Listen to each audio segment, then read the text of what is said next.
আসসালামু আলাইকুম everyone. BPL এর সময়সূচি মানেই হাস্যকর একটা অবস্থা, সেটা কিন্তু সকলেরই জানা।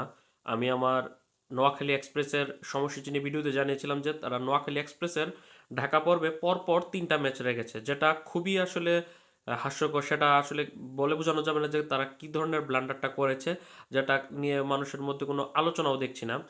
আজকে আমি রংপুর রাইডার্সের সময়সূচি দেখছিলাম, যে এটা নিয়ে একটা ভিডিও বানাবো। সেটা দেখতে গিয়ে তো একদম আহ, আমি অবাক হয়ে গেলাম তাদের এই কর্মকাণ্ড দেখে।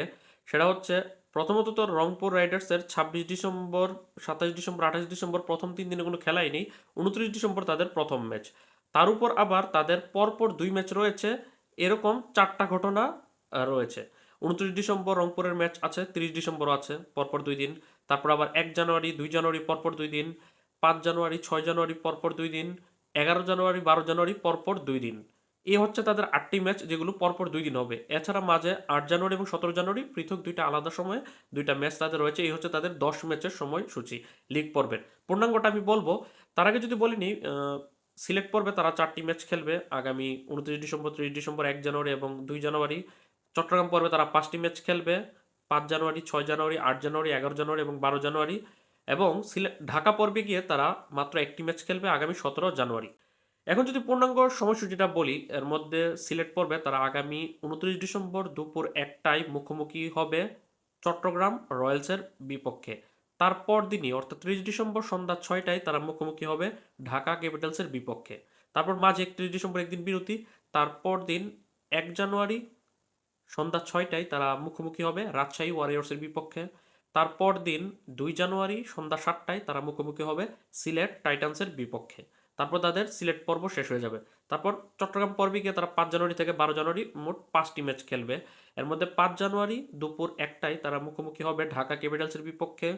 তারপর দিনই 6 জানুয়ারি সন্ধ্যা 6টায় তারা মুখোমুখি হবে চট্টগ্রাম রয়্যালসের বিপক্ষে।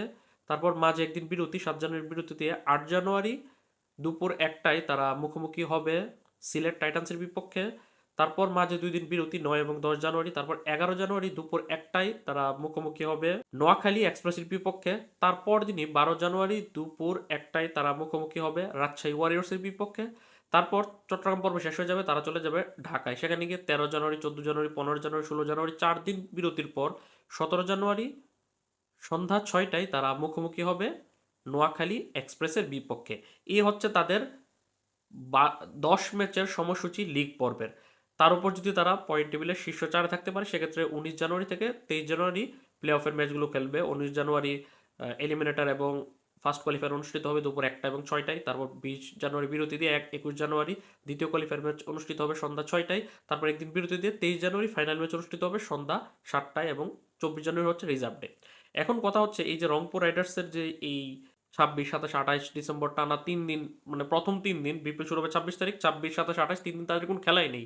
29 ডিসেম্বর তাদের উদ্বোধন, তারপর একটানা 5 দিনে তারা 4টা ম্যাচ খেলবে। 29 ডিসেম্বর, 30 ডিসেম্বর, 31 ডিসেম্বর বিরতি, কিন্তু 1 জানুয়ারি, 2 জানুয়ারি। তারপর আবার তারা চট্টগ্রাম পর্বকে 5 থেকে 12 জানুয়ারি এক সপ্তাহের ব্যবধানে তারা 5টা ম্যাচ খেলবে, 5, 6, 8, 11 এবং 12 জানুয়ারি। তারপর আবার লম্বা বিরতির পর 17 জানুয়ারি ঢাকা পর্বে একটি ম্যাচ। এখন এই যে রংপুর রাইডার্সের এই যে পরপর 4টি ঘটনা রয়েছে, পরপর 2 ম্যাচ খেলার, এটাকে নিয়ে আপনার মতামত অবশ্যই কমেন্টে জানাবেন।